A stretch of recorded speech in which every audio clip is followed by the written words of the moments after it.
ನನ್ನ ಮಗ ಇನ್ನೇನೋ ಸ್ಕೂಲಿಂದ ಬರೋ ಟೈಮು ಅವ್ನು ಬರೋ ಅಷ್ಟರಲ್ಲಿ ಜ್ಯೂಸ್ ಮಾಡೋದಕ್ಕೆ ಎಲ್ಲ ರೆಡಿ ಮಾಡ್ಕೊಳ್ಳೋಣ ಅಂತ ಹೇಳಿ ಮಾಡ್ಕೊತಾ ಇದ್ದೀನಿ. ಯೂಶಲಿ ನಾನು ಯಾವಾಗಲೂ ಹಾಗೆ ಮಾಡೋದು. ಅವ್ನು ಬರೋ ಅಷ್ಟರಲ್ಲಿ ಏನಾದರೂ ಸ್ನ್ಯಾಕ್ಸ್ನ ರೆಡಿ ಮಾಡಿ ಇಟ್ಟಿರ್ತೀನಿ. ಇವತ್ತು ಜ್ಯೂಸ್ ಮಾಡ್ಕೊಡ್ತಾ ಇದ್ದೀನಿ. ಅದಕ್ಕೆ ಹಾಲನ್ನ ಕಾಯೋದಕ್ಕೆ ಇಟ್ಬಿಟ್ಟು ಇದ್ರ ಜೊತೆಗೆ ಸ್ವಲ್ಪ ಡ್ರೈ ಫ್ರೂಟ್ಸ್ನು ಕೂಡ ತೊಗೊಂಡಿದ್ದೀನಿ. ಹಾಲು ಕಾದ್ಮೇಲೆ ಡ್ರೈ ಫ್ರೂಟ್ಸ್ನ ಹಾಲಲ್ಲಿ ನೆನೆಸಿ ಇಟ್ಬಿಟ್ಟು ರಾತ್ರಿ ಊಟಕ್ಕೆ ಅಂತ ಹೇಳಿ ನಾನು ಬೇಳೆ ಮತ್ತು ದಂಟಿನ ಸೊಪ್ಪನ್ನ ಹಾಕ್ಬಿಟ್ಟು ಉಪ್ಸಾರನ್ನ ರೆಡಿ ಮಾಡ್ಕೊತಾ ಇದ್ದೀನಿ. ನನ್ನ ಮಗ ಬರೋ ಅಷ್ಟರಲ್ಲೇ ನಾನು ಉಪ್ಸಾರು ಇಲ್ಲ ಸಾಂಬಾರು ಏನೇ ಮಾಡೋದಿದ್ರು ಕೂಡ ರೆಡಿ ಮಾಡಿ ಇಟ್ಕೊಬಿಡ್ತೀನಿ. ಅವ್ನು ಬಂದ್ಮೇಲೆ ನಂಗೆ ಟೈಮ್ ಸಿಗಲ್ಲ, ಹಾಗೆ ಅವನು ಬೇಗ ಮಲ್ಗೋದ್ರಿಂದ ಈ ತರ ಅವ್ನು ಬರೋಕ್ಕಿಂತ ಮುಂಚೆ ಎಲ್ಲ ರೆಡಿ ಮಾಡಿ ಇಟ್ಕೊಂಡ್ರೆ ರೈಸ್ ಮಾಡ್ಕೊಳ್ಳೋದಕ್ಕೆ ಈಸಿ ಆಗುತ್ತೆ ಅಂತ ಹೇಳಿ ಈ ತರ ಮಾಡ್ಕೊಂತೀನಿ. ಬೇಳೆ ಮತ್ತೆ ಟೊಮೆಟೊ ಎಲ್ಲಾನು ಬೇಯಿಸ್ಕೊಂಡಿದ್ದಾದ್ಮೇಲೆ ತೊಳೆದಿಟ್ಕೊಂಡಿರುವಂತ ಸೊಪ್ಪು ಹಾಕ್ಬಿಟ್ಟು ರುಚಿಗೆ ತಕ್ಕಷ್ಟು ಉಪ್ಪು, ಖಾರದ ನೀರು ಹಾಕ್ಬಿಟ್ಟು ಬೇಯಿಸ್ಕೊಂಡ್ರೆ ಸೊಪ್ಪು ಉಪ್ಸಾರು ರೆಡಿ ಆಗುತ್ತೆ. ಇನ್ನು ಯಕ್ಷಿತ್ ಸ್ಕೂಲಿಂದ ಬಂದ್ಮೇಲೆ ಅವನಿಗೆ ಡ್ರೆಸ್ ಚೇಂಜ್ ಮಾಡಿ ಜ್ಯೂಸ್ ಮಾಡ್ಕೊಡೋಣ ಅಂತ ಹೇಳಿ ಮಾಡ್ಕೊಡ್ತಾ ಇದ್ದೀನಿ. ಜ್ಯೂಸ್ ಎಲ್ಲ ಕುಡ್ದಿದ್ದಾದ್ಮೇಲೆ ಅವನ ಪಾಡಿಗೆ ಅವನು ಹೋಮ್ ವರ್ಕ್ ಮಾಡ್ಕೊತಾ ಇದ್ದ. ನಾನಿಲ್ಲಿ ಮಂಡೇ ಆಗಿದ್ರಿಂದ ಪೂಜೆ ಮಾಡ್ಕೊಳ್ಳೋಣ ಅಂತ ಹೇಳಿ ಎಲ್ಲ ರೆಡಿ ಮಾಡ್ಕೊತಾ ಇದ್ದೆ.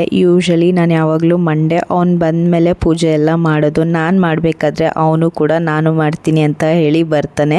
ಅವನ ಕೈಯಲ್ಲಿ ಪೂಜೆ ಮಾಡಿಸಿದಾದ್ಮೇಲೆ ನಾನು ಕೂಡ ಪೂಜೆ ಮುಗಿಸ್ಕೊಂಡು ಯಕ್ಷಿತ್ ಸ್ಕೂಲ್ಗೆ ವಿಡಿಯೋ ಮಾಡಿ ಕಳಿಸ್ಬೇಕಾಗಿತ್ತು. ಅದನ್ನು ಕೂಡ ಮುಗಿಸ್ಕೊಂಡು ಇನ್ನು ರಾತ್ರಿ ಊಟಕ್ಕೆ ಅಂತ ಹೇಳಿ ಉಪ್ಸಾರು ಜೊತೆಗೆ ನಾನಿಲ್ಲಿ ರೈಸ್ನ ಮಾಡ್ಕೋತಾ ಇದ್ದೀನಿ. ಇದಿಷ್ಟು ಇವತ್ತಿನ ವ್ಲಾಗ್. ಮತ್ತೆ ಸಿಗ್ತೀನಿ.